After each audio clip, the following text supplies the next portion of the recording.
Vamos ver alguns conceitos básicos fotogramétricos para seguir o nosso estudo.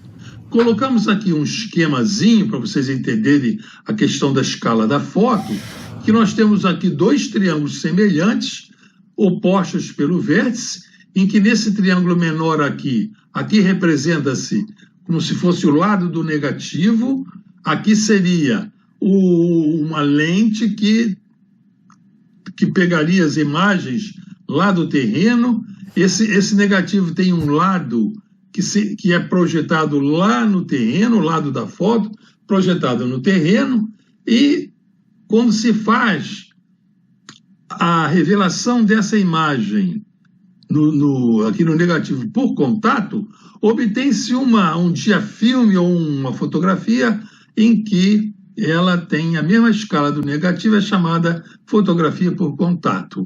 E aqui teria também a mesma distância focal. E essa fotografia, ela é tomada a uma distância, o terreno, né, está a uma distância dessa lente de H, que é a distância do avião ao solo, aqui, do centro óptico da lente ao solo. Isso aqui é chamada altura de voo.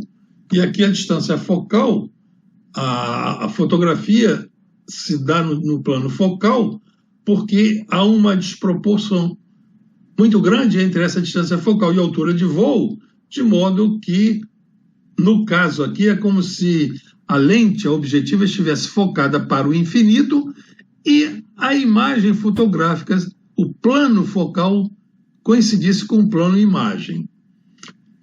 Vemos então aqui, vamos ver o conceito de escala da fotografia. Então, uma fotografia aérea obtida por uma câmara fotográfica, chamada uma câmara aérea, que tem uma distância focal de 153 milímetros e a altura de voo H seja 1.224 metros, a escala de foto, a escala seria então a razão de semelhança desses dois triângulos aqui opostos pelo vértice. A razão de semelhança deles é chamada a escala da fotografia. A razão de semelhança ali é a distância focal dividida pela altura de voo, colocando nas mesmas unidades, a distância focal em 0,153 metros, a altura de voo em 1.224 metros.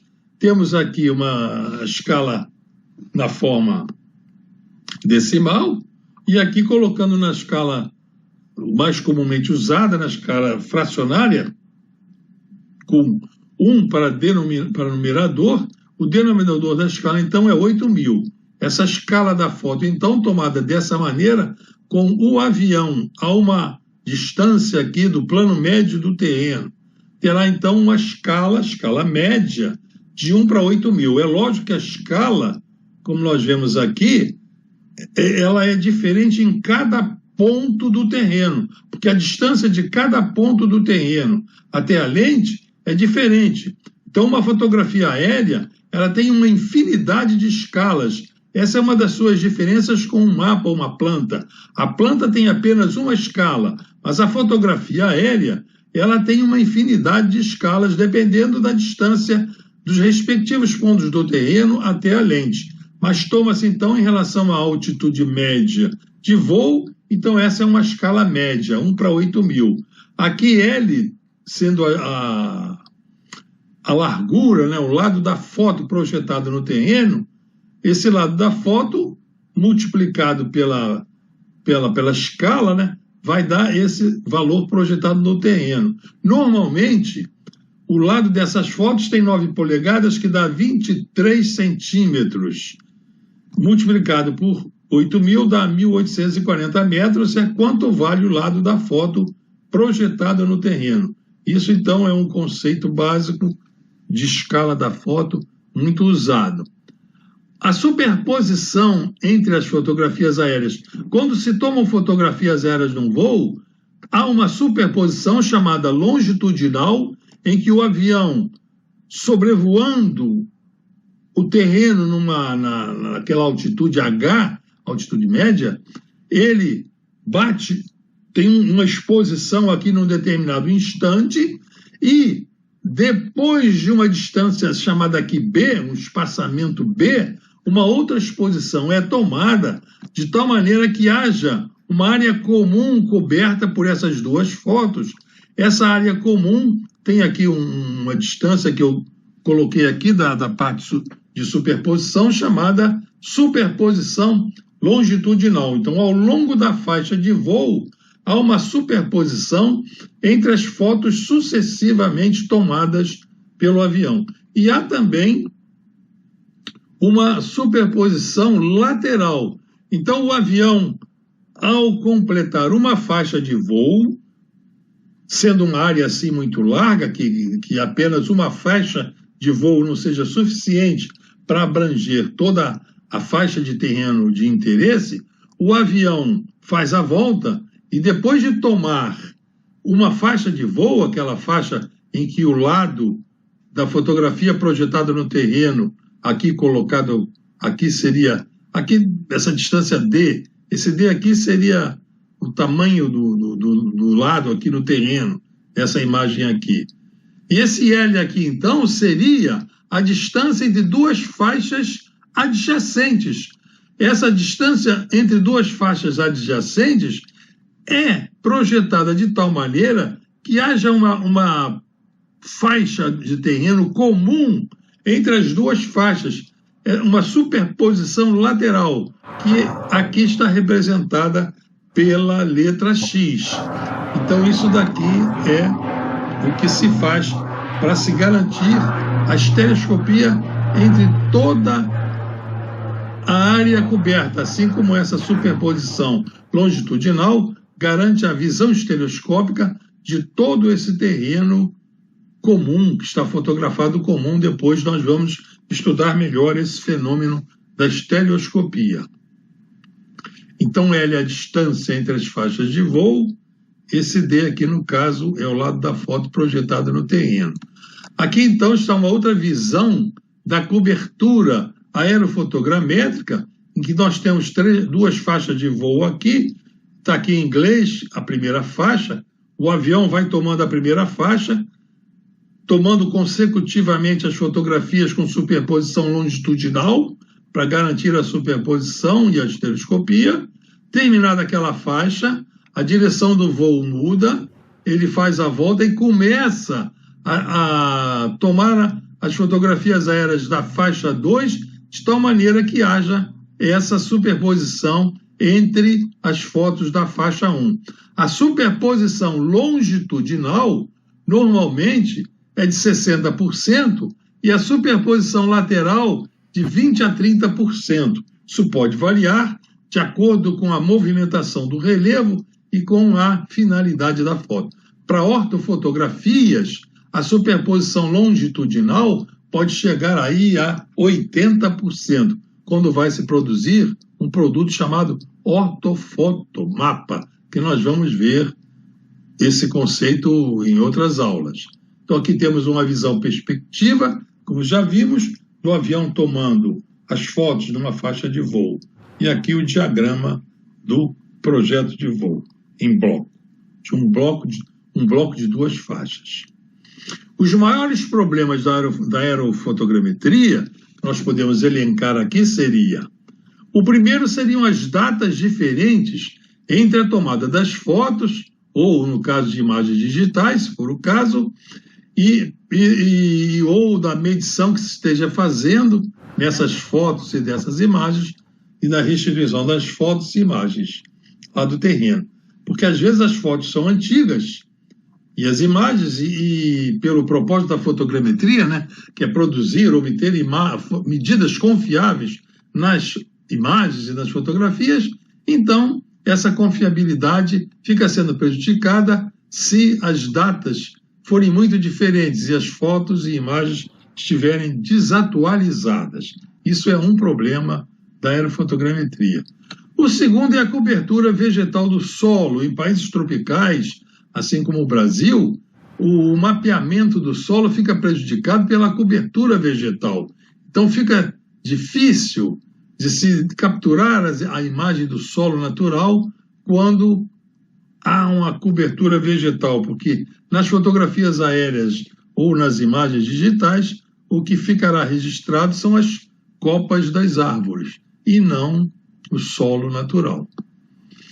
Um terceiro problema é a transferência das informações contidas nas fotografias aéreas, as imagens digitais, ou os modelos digitais de terreno, para as plantas. Raramente se faz essa transferência com uma completa exatidão, porque isso fica sendo limitado pela aparelhagem fotogramétrica usada. Quer dizer, quanto mais fielmente o aparelho fotogramétrico reconstituir aquela cena da tomada das fotos no instante, lá na hora do voo, quanto mais fielmente ele reconstituir aquela situação, mais caro esse equipamento fica. Então, equipamentos mais baratos não fazem essa transferência das informações, não vai ser tão exata quanto em aparelhos mais caros e sofisticados. Depende também da resolução do negativo, do tamanho do pixel lá na imagem, que captura essa informação lá no terreno. E no caso da fotogrametria digital, né, o caso também da semianalítica, as simplificações que se adotam nos modelos computacionais para que eles não fiquem tão pesados no cálculo computacional, na aplicação dos computadores, né? Isso é um problema. Outro problema é que a superfície da Terra não é plana e horizontal. Então, essa superfície é ondulada, é encrespada, às vezes o terreno movimentado, uma montanha, ela projeta a sombra, a sua sombra lá da montanha projetada sobre um vale, e isso camufla um pouco as imagens obtidas, e de modo que falseia um pouco a informação obtida, né? Então, ela realmente temos que lidar com esses problemas, né? E também as condições atmosféricas interferem na tomada das fotos ou das imagens digitais. Elas alteram a posição, a variação da direção e da velocidade do voo e da sua atitude, né? Da sua inclinação. Isso é um problema. O voo, a tomada das fotos é feita num ambiente real e o avião, às vezes, ele não consegue permanecer naquela direção fixa. Ele, entre uma tomada de foto, imagem, ele perde altitude, ele tem uma inclinação longitudinal ou transversal, ele tem um giro em torno do seu eixo vertical. Isso tudo produzido por condições atmosféricas, e a aparelhagem fotogramétrica e os modelos computacionais, eles são projetados para reconstituir essas anomalias que aconteceram na tomada do voo, para que as informações sejam obtidas da forma mais exata possível. E, por último, essas condições atmosféricas, eles continuam, né, interferindo na sua velocidade de inclinação, né? Já falei a vocês que os aparelhos ópticos mecânicos e os aparelhos computacionais permitem reconstituir isso. Então, um avião sobrevoando, para fazer a tomada da foto, ele sofre, no meio ambiente ali, variações, né, de movimentação aqui do seu eixo longitudinal, tem queda de asa, ele gira em torno do seu eixo de rotação, ele perde altitude. Então, essa reconstituição da posição do avião no instante em que a foto é tomada, isso é produzido, é conseguido através do que nós chamamos de apoio terrestre, quer dizer, pontos de coordenadas conhecidas no sistema de coordenadas aqui do terreno. E esse avião referido, o voo referido a esse sistema de coordenadas, né, através de coordenadas que podem ser obtidas por GPS modernamente, ou então antigamente por esse apoio terrestre e com auxílio da aparelhagem óptico-mecânica. Então, essa atitude do avião, essas posições consecutivas, elas são determinadas e são mostradas ali quando o aparelho óptico-mecânico está pronto para fazer a restituição. E no caso da fotogrametria analítico-digital, então são os algoritmos matemáticos que permitem fazer essa reconstituição.